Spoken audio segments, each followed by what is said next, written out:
Hi, and welcome to the second episode of Unlocking the Fretboard.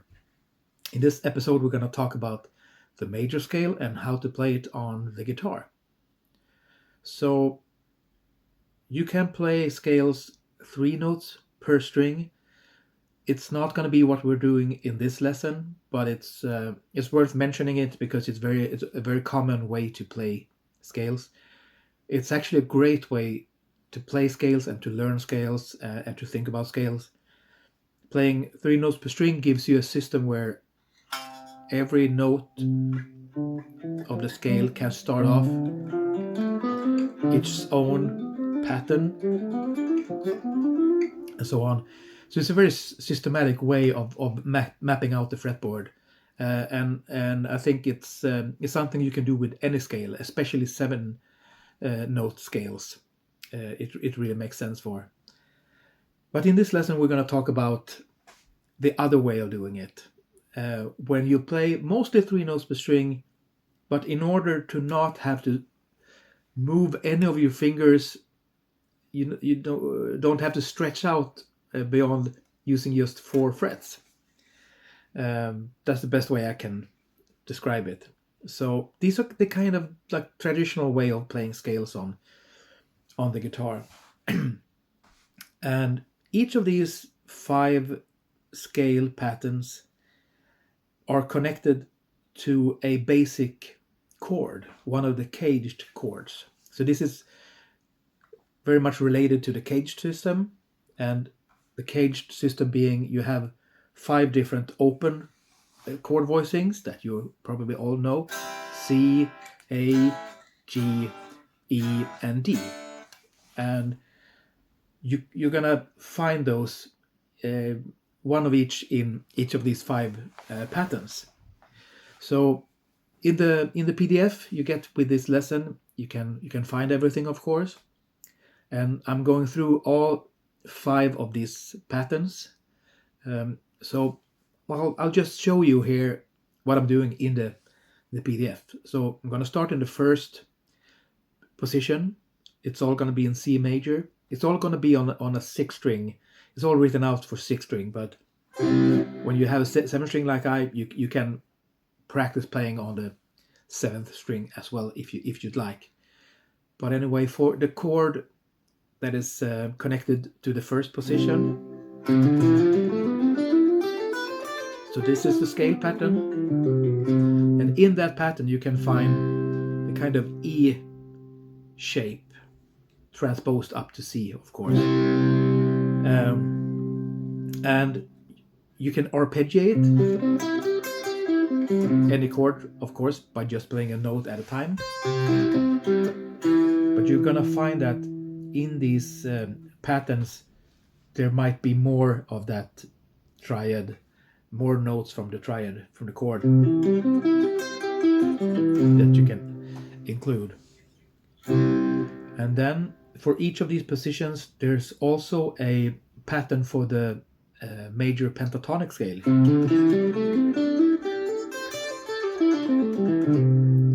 that you can find and practice on. And then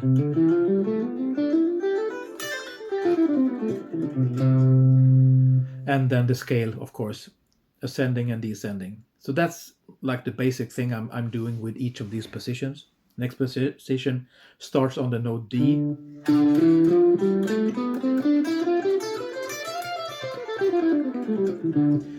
And here you can see in order to keep one finger assigned to one fret and not spreading any finger out, just one note per fret, I need to shift the entire hand when I come to the G string, or D string, sorry, and then back.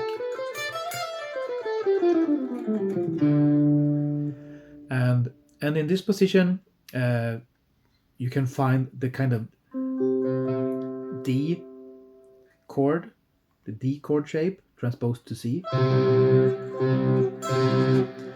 and the C major arpeggio.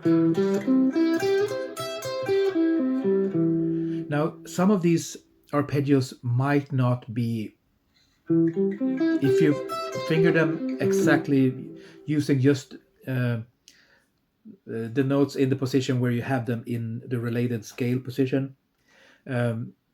Sometimes it's going to be not the most convenient ways of playing some of these arpeggios,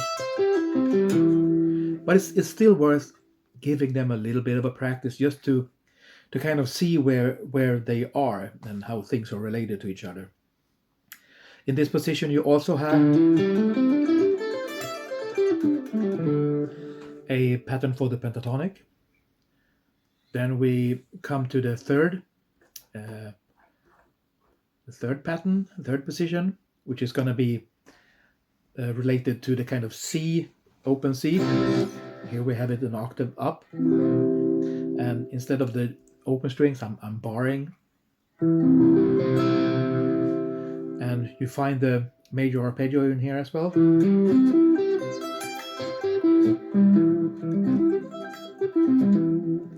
And the major pentatonic. And the scale. The fourth position is going to be this one, with the kind of A major chord shape, you know, that one, but transposed up. You got the arpeggio, the C major arpeggio.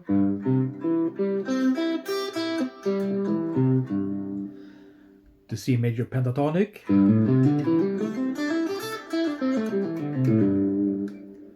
And then, of course, also the scale.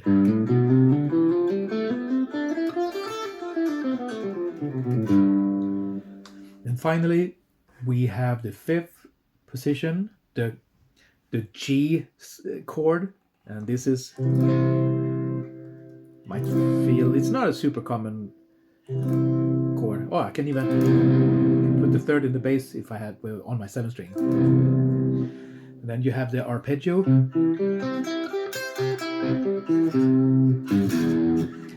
And the pentatonic, and this, in this particular case, it's the most famous scale pattern any guitarist know.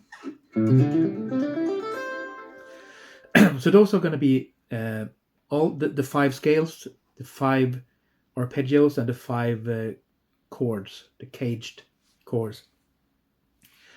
And when you practice these, you practice the arpeggio, and then when you practice the scale, it can be really useful to kind of try to see when you hit the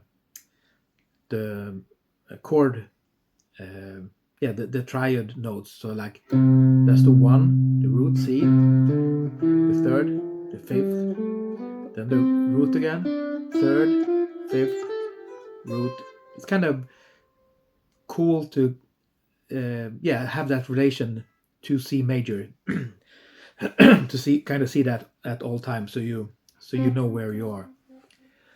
And then the lesson continues to the intervallic workouts, and this is a pretty big one, and some of these are not gonna maybe sound as musical and appealing to you as the others, but it's a great workout, and who knows, you might find some cool sounds in here that you might work into your playing. So it starts pretty basically with you're playing the scale in thirds. So you start with the note, then you jump up a third, then you go to the next note in relationship to the one you started on, and then you play a third on top, and so on.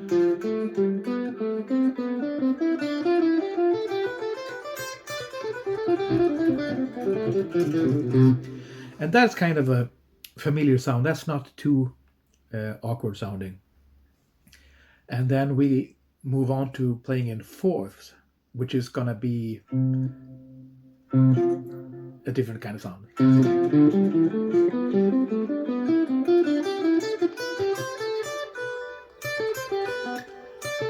Sorry.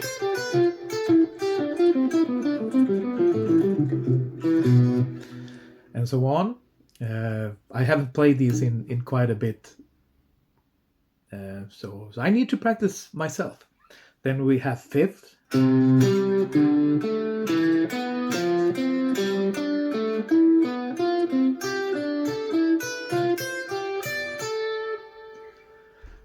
And then, of course, we're moving on to sixth. And these are now a little bit more melodic sounding because a sixth is an inverted third.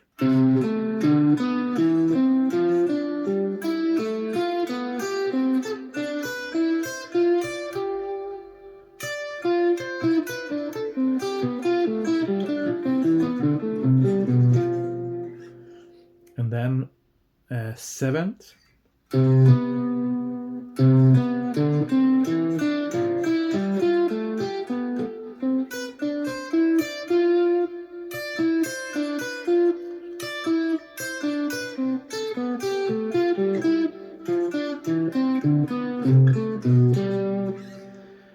So that's quite a big of a workout. And then we come to the final part of the lesson, and I love this one.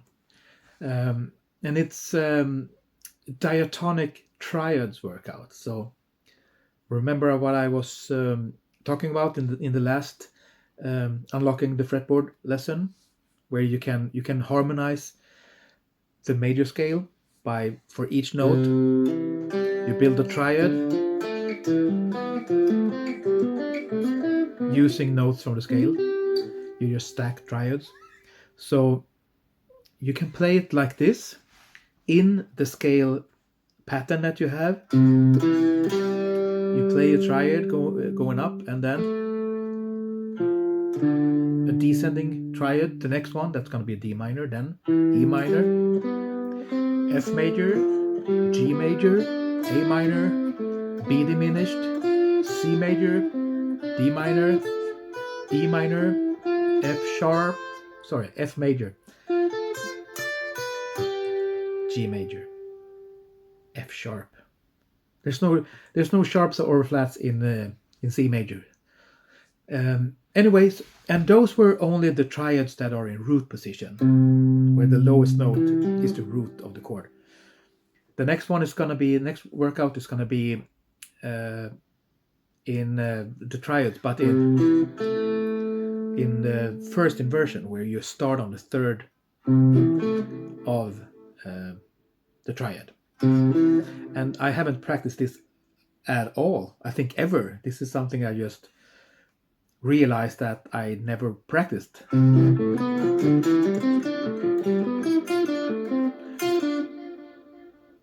Sorry.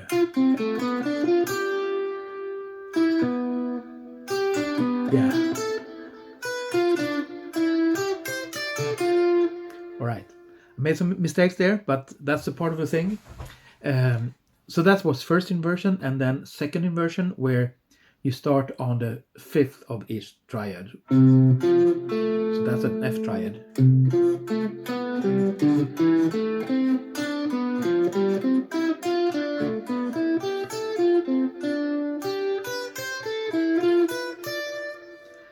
And so on and so forth.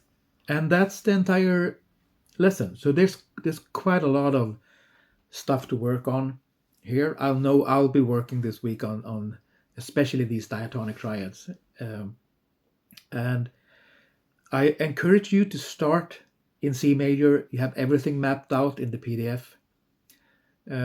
I haven't mapped out those intervallic exercises because I think that when you learn the different patterns in the different positions of the scale, you can easily figure that out for yourself. If nothing else, for that would be a good exercise in itself to figure things out a little bit on your own. But pretty much everything is very mapped out for you in C major. So I encourage you to work this through as many keys as you can. At some point, as your musical life evolves, you're gonna be in situations where you're gonna be thrown keys that you might not be too familiar with, and there are for sure keys that are not very common on guitar. We rarely have to play anything in E flat or D flat major A flat. But when that moment comes and you need to make music in that kind of key, it's really good to be prepared. And so I make sure to do that. And I will see you on the next one. Have a lot of fun, and feel free to write to me and let me know about your progress. Cheers, everyone.